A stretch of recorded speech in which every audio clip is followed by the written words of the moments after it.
Welcome to the Great Detectives of Old Time Radio. From Boise, Idaho, this is your host, Adam Graham. If you have a comment, email it to me, box13@greatdetectives.net. Follow us on Twitter at Radio Detectives and become one of our friends on Facebook, facebook.com/Radio Detectives. Today's program is brought to you in part by the financial support of our listeners. And I particularly want to thank Jonica, I hope I'm saying that name right, just became our latest Patreon supporter at the Shamus level of $4 or more per month. You can support the show on an ongoing basis at patreon.greatdetectives.net.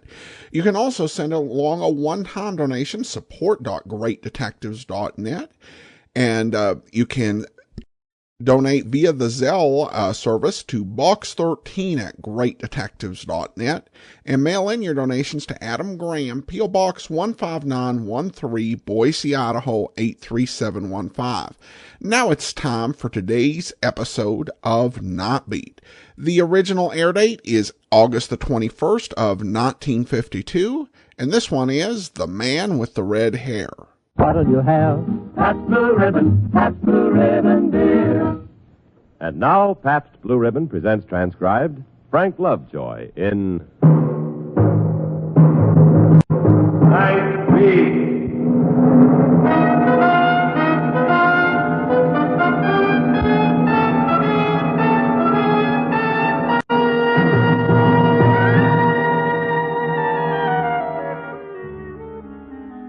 Hi, this is Randy Stone. I cover the night beat for the Chicago Star. You know, it's a funny thing, a night off. When they give you a whole night not to care whether the presses turn or not, you're like an old horse that's saddle broke. You don't know any direction but the way back to the barn. A great yawning city, the greenest pasture in the world, and I didn't know where to start. What did people do when they weren't working? It was habit, I guess. It took me to Rush Street with its little nightclubs and cabarets. People always seemed to have fun on Rush Street. And besides, you could feel comfortable sitting alone at a bar in the hazy gloom. Randy, it's good to see you. What'll it be? Well, I'll leave it up to you, Gus. Make it something festive. What's up? You win the Pulitzer Prize? Oh, no, it's my night off. Oh, night off, huh? Yeah. Well, what are you doing out alone? You ought to get yourself a date. A night off is no good without a girl. Well, you know how many girls sit by the telephone waiting for a guy that's half owl and half newspaper man to call? The statistics would startle you. Well, just the same, it seems to me you ought to have some special girl, a nice fella like you. Why, Gus. No, I mean it. Now look at me. I'm no great shakes. I've been tending bar all my life. And that ain't no occupational congenial connubial bliss. You know what I mean? Yeah. But come September, I've been married 10 years. Oh, that's good. That's great. I envy you. Well, that's what I'm getting at. That's my point. I'm just an ordinary guy, see, and I got a girl. Now, it seems to me that a guy like you in an exciting job that takes him around where he meets a lot of dolls, you know what I'm getting at? Yeah, I do, and I wish I didn't. Now, in my business, I meet all kinds. Good Joes, bums, class. You get so you can tell who fits with who. Yeah, well, that figures. Well, that's exactly what I said to myself when you walk in. Randy and her. It figures. The same type. Intelligent, mature. And she's good looking.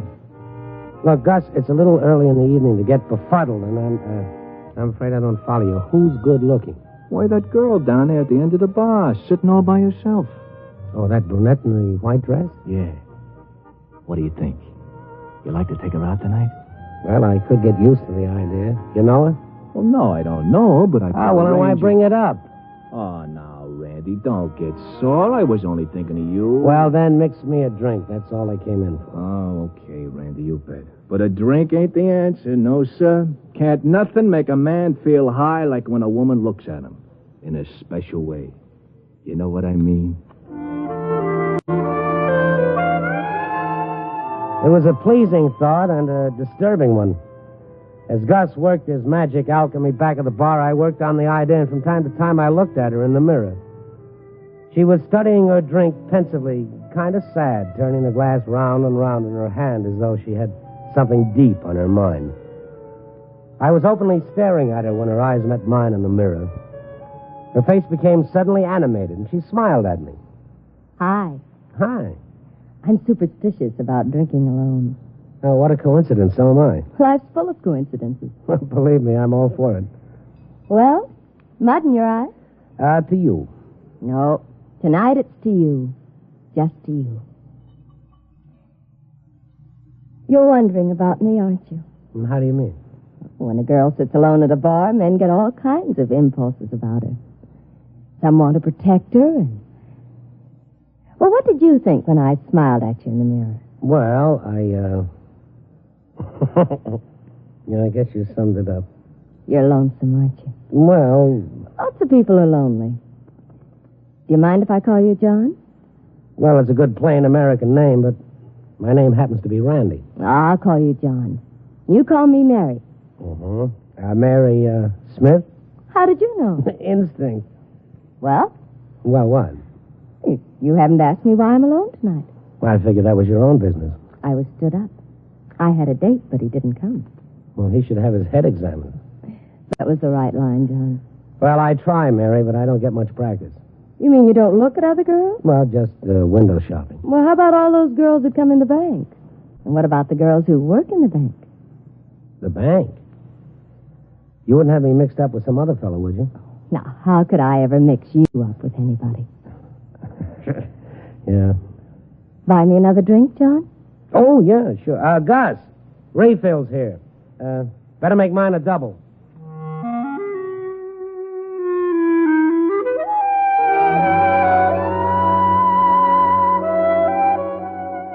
This is a friendly town, Chicago. You find them everywhere, these little dolls. But Mary Smith, or whatever her name was, didn't fit into the pattern.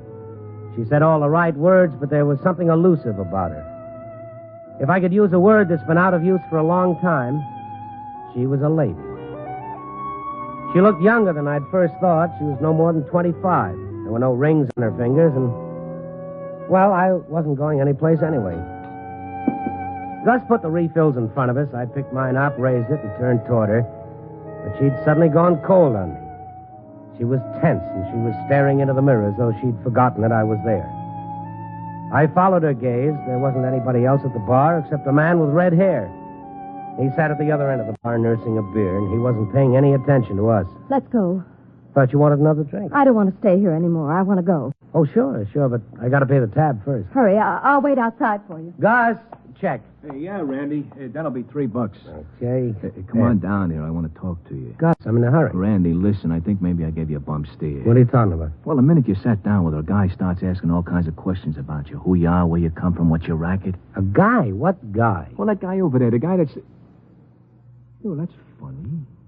He was there just a minute ago. Didn't you see him? At the end of the bar. A guy with red hair.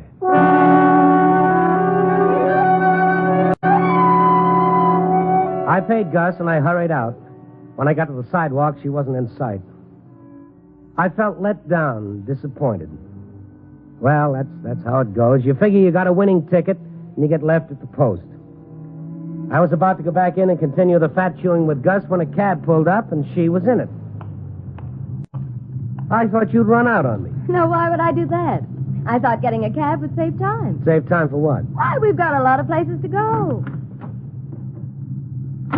All right, driver.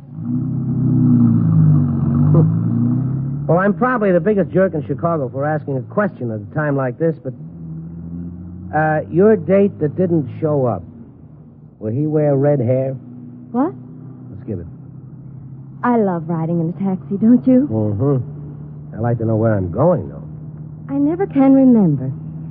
What do you call it when you go in and out of bars? Pub crawling? That's it. We're going pub crawling.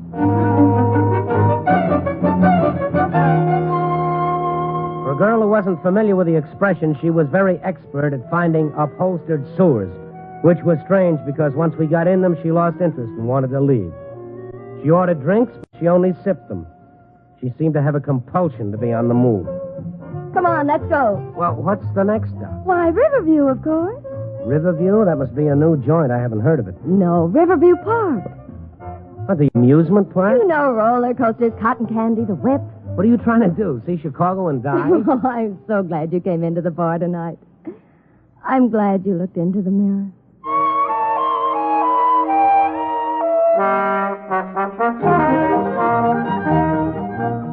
So we went to Riverview Park. We ate popcorn and hot dogs. The bloated faker with a whiskey breath guessed our weight and fell short of my age by 6 years. And I gave him an extra buck. We went on the whip and the roller coaster and the tunnel of love. She sat very close to me in the boat. Yes, I felt tempted to kiss her as we went through the dark, dank tunnel, but the boats were full of teenagers necking, and, it didn't seem the place. But as we came out into the lighted park... Okay, everybody out. Fill them up. I'm surprised at you, John. What do you mean? You didn't kiss me. Didn't you want to? Bud, 2 more tickets here. We're going through again.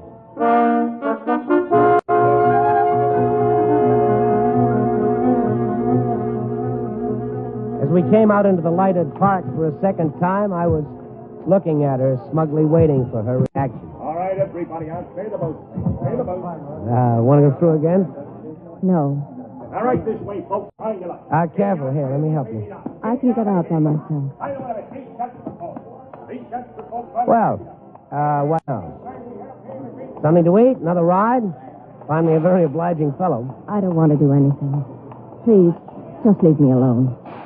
Oh, look, I don't like to complain, but I kissed you back there. When you came out, you don't even look at me. What's the matter with me? I read all the ads. What? You know, this isn't good for my ego, talking to myself.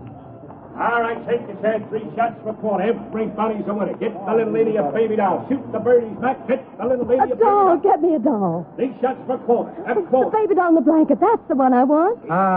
How much are the dolls? No, you can't find. You gotta win them. 3 shots for a quarter. Knock the birdies down. Knock them all down. You win a baby doll. Here you are, Mac. Rifles all loaded. Show what a good shot you are for a quota. Okay. I never had much luck with these things. Oh, and it's too bad you missed. Try again. Here you are. It's all loaded.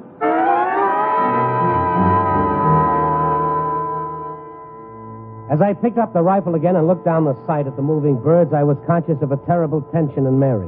But my concentration was on pulling the trigger. Don't. Oh, please don't. Don't. Oh, don't.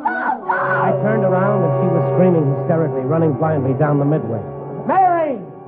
I dropped the gun on the counter, but before I could take after her, a man shoved a doll into my hand. Your doll, Stone. Thank you. Mary! Excuse me. Please let me through, will you? I'm sorry. Mary! What's the matter? Oh, don't. Please don't shoot the gun. Don't shoot the gun. The gun. Hey, snap out of it, Mary. Stop it. Mary, you wanted the doll? Well, here it is. What? Oh, you got it. The one I wanted in the blue blanket. You won the doll for me. Won it? No.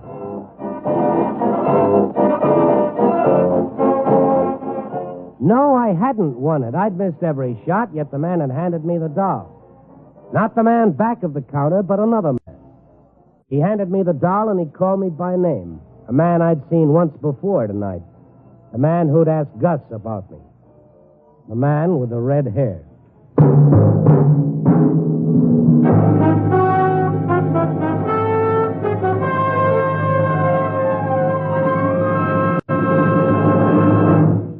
We return in just a moment to Night Beat, starring Frank Lovejoy as Randy Stone. Here's a summertime snapshot of pure eating enjoyment, the good old American way. A nice, tender, juicy hot dog smack in the middle of a fresh toasted roll.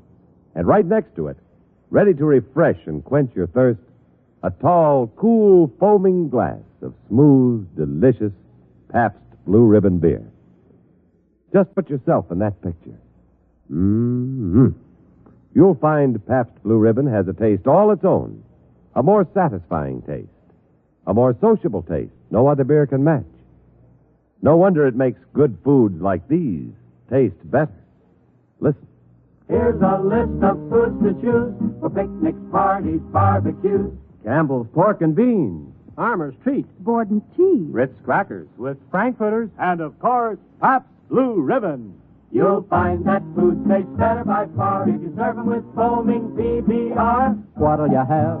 Pabst Blue Ribbon. What'll you have? Pabst Blue Ribbon. What do you have? Blue Ribbon. Pabst Blue Ribbon beer. Smoother, smoother, smoother flavor. Finer beer that millions favor. Taste that smoother, smoother flavor. Pabst Blue Ribbon beer. Tomorrow, for sure, pick up several convenient Pabst Blue Ribbon Handy 6 cartons, packed with 6 space-saving cans.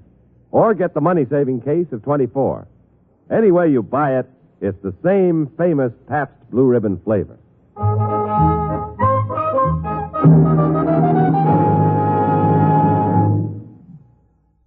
Act 2 of Night Beat will continue after a brief pause for station identification.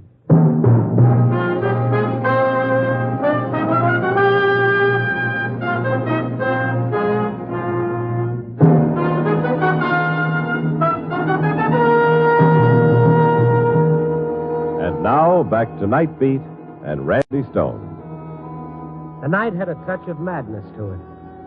She'd wanted to be called Mary, and she'd called me John. I'd gone along with it. I thought it was just her way of lending dignity to a pickup. But now her hysteria and the man with the red hair shoving the doll into my hands and then disappearing, this had changed the whole picture. We'd walked away from the concessions to the edge of the park where it was quieter. All of her attention was now focused on the doll. I'll always keep it. Always. You don't have to woo me anymore. What do you mean, John? And you can drop the John stuff. My name is Randy Stone. Look, I've gone along with this make-believe because I thought I wanted to. I was in the mood for it. I thought when you smiled at me in the mirror, you just wanted to have some laughs. I did. Oh, I did. What about the man with the red hair? I don't want to talk about it. Would he be a detective? Who? The man with the red hair. I suppose you're married and your husband's old-fashioned. He doesn't like you picking up strangers in bars. How can you say such a thing to me? Well, are you married? No, I'm not. No. Let's not talk about it. I don't want to talk about anything tonight but you and me. Just you and me. Well, Mary, if you're in some kind of a jam, if you're in some kind of trouble, why don't you tell me? Maybe I can help. Maybe there's something I can do. There is. Take me dancing. Dancing? Uh-huh. At the pavilion, under the stars.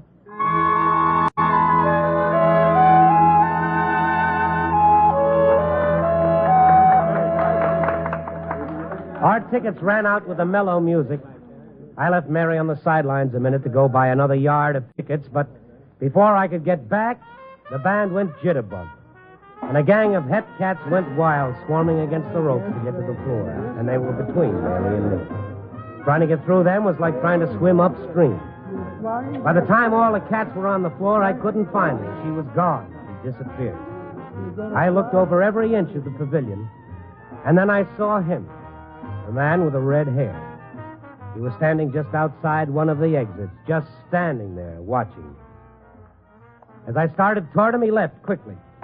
There was no doubt about it. This was the boy who had the answers, and by now I was in a question-asking mood. Hey, Mac, I want to talk to you. Not now, Stone.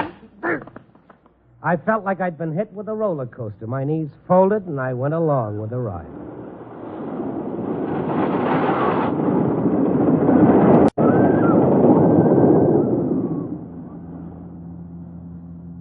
The sound had changed. I felt the motion before I recognized the new sound. I was dizzy and my head hurt. It was a motor. Yes, it was a motor. I was in a car. I opened my eyes, blinked a couple of times. I was in the back seat of a taxi. Driver. You okay now? Stop the car, will you? You bet, bud, in a minute. Stop it now. We're almost there. We're almost where? Right up here in the middle of the block. What? Tony's. Here you are, Tony's Pizza Palace. How did I get in this cab? Your friend put you in. Hey, you really hung one on. You were feeling no pain, believe me. Well, that's a matter of opinion. You say my friend put me in? Yeah. Big guy with red hair. Said to drive you here. And see you got inside. Oh, well, you don't have to worry, buddy. Paid me. Hey, you want me to help you? No, thank you. I've had a little too much help tonight.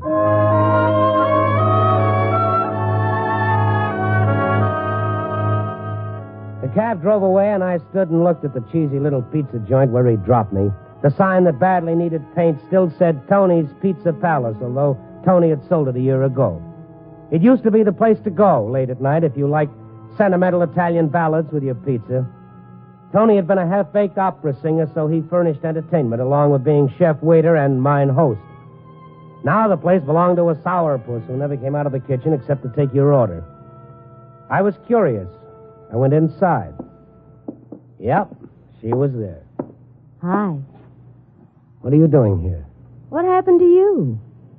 What happened to me? I lost you. You went to get tickets, and I couldn't find you afterwards.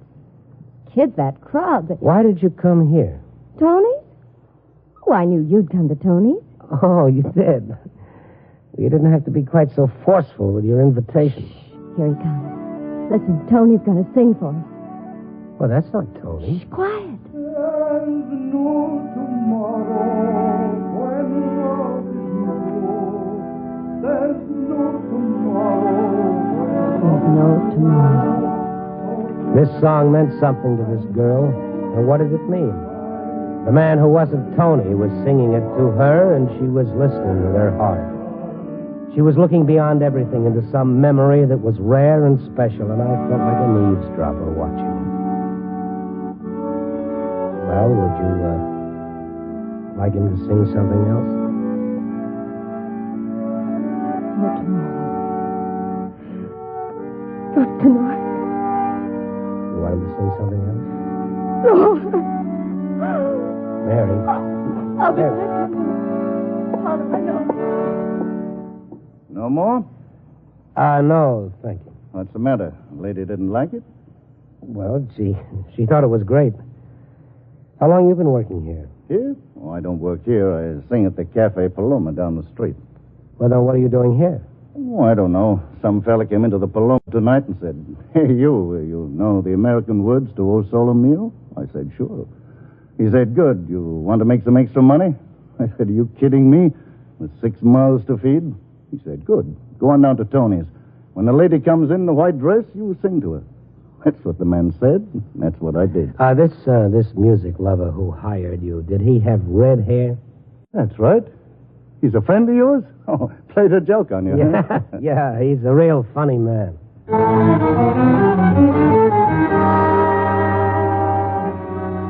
Most women who've just had a good cry have swollen faces and powder streaks, but something had happened to Mary. When she came back to the table, her face shone with radiance. She stood beside the table. She didn't sit down. There was no tension in her now and no restlessness. Let's go. Well, it's only 3. Sit down. No, let's walk. Okay. You're going to think that this is corny, but let's go down to the lake and watch the sun come up, Mary. Oh, it's not corny, but I can't. Why not?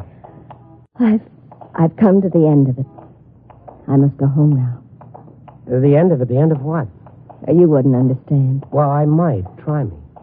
Let's just leave it this way. There's so many things I don't know about you, and there's so much that I want to find out. I know all about you. Now take me to the L. Oh, if you want to go home, I'll get your cab. No, I want to go home on the L.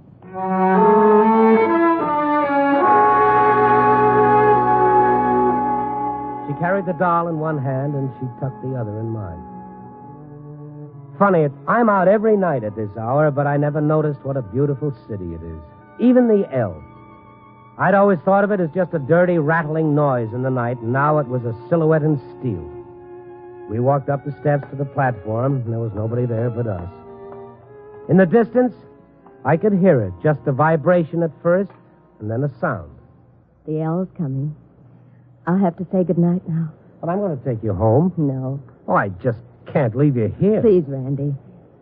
Or when am I going to see you again? I don't know. But you can't just... You called me Randy. I'm glad it was you, Randy. I'm glad you were the one in the mirror. Goodbye. Now, Mary, wait.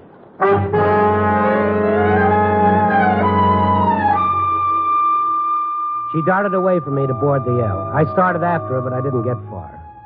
The man with the red hair materialized out of the shadows and blocked me. The L roared off, taking her with it. Sorry, Stone, it's the end of the line. Now, wait a minute. What do you think Go ahead. Slug me if it'll make you feel any better. Knock my head off. I've got it coming. Now, save the sympathy. Just give me the answers. I had to knock you out, Stone. You'd gotten separated. I had to put you back on the track. I couldn't just go up to you and say, Mary's gone to Tony's. Well, why not? Is that too old-fashioned for you? Would you have gone? I would have had to explain that this was her first night out in months. That she's been sitting in a sanitarium, staring at the wall, living in a world of fantasy. What are you trying to hand me? Didn't you think she acted strangely at the shooting gallery when you shot the rifle? Didn't it bother you when she called you John? Well, you didn't act exactly normal. And there's something else that bothers me. If she's a mental case, why is she out tonight, and why did you let her go off by herself on the L? I'm not worried about that. That's the L that will take her home. You see, Stone, the doctor said if she did everything just the way it was that other night, if she relived it, played it out, and then came home, well, she had a chance. What other night? Mary met a man in a bar just a year ago tonight. Here, let me read your letter. No, never mind the letter. What man? Well, the letter's from him. Oh, his name is John? Yeah, John. The letter says, My darling wife... Wife? My darling wife, I'd give anything to be with you on our anniversary, but I can't, so that's that. But you go out. Wear your white dress. I won't be with you in person, but I'll be sitting beside you just the same. Go to that little bar on Rush Street where you picked me up. Or was it the other way around? Smile at me in the mirror, and I'll be smiling back. Oh, I sure can pick him. A night off, and what do I draw? A stand-in for an absent husband. There's more to the letter. I can do without the love and kisses, thank you. But I think it'll interest you. It goes on about reliving a night, about pub crawling in Riverview Park and Tony. Oh, I've taken the trip. I know the itinerary. Who are you, her keeper? No, I'm a brother. Oh, well, that's a nice touch. The brother goes along as chaperone to keep everything platonic. Where's this elusive husband that I understudy? Where's he locked up? He's dead. He's dead?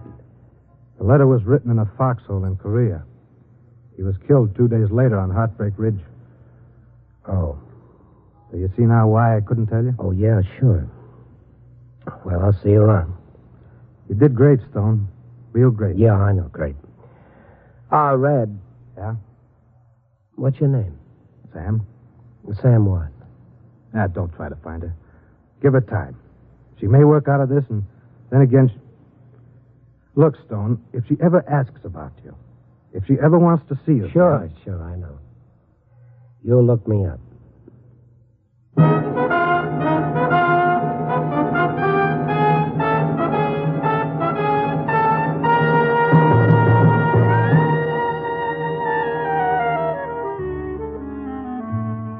Other guys and other jobs on the night off go home after it's over. Me? I've got a story to write about a guy I met on his night off and a lady who evaporated in the mist. In a city the size of Chicago, most everybody reads the newspapers, so maybe I can reach you this way. So I bat it out. I try to put into words the things the guy wanted to say but didn't. The story is finished. It isn't adequate, but it'll have to do, because after all, it is my night off. I get one last horrible thought before I turn it in. What if she reads the competition's paper? Well, I'll have to take that chance. Copy, boy.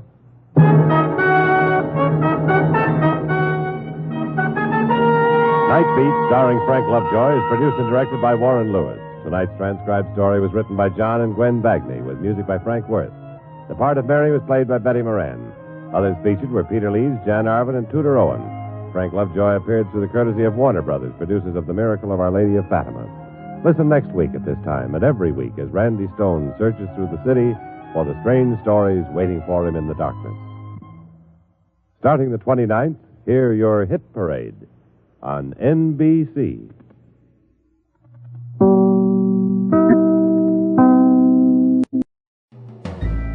This is Andrea J. Graham, author of the Web Surfer series, Oh, and a Madam's Wife. You're listening to the Great Detectives of Old Time Radio.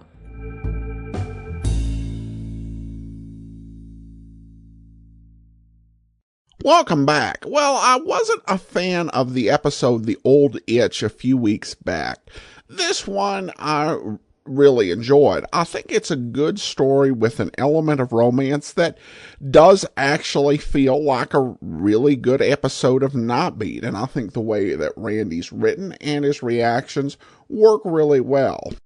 The ending was a surprise, and I like the way it turned after Randy made the remark about his luck with ending up dating a mental case.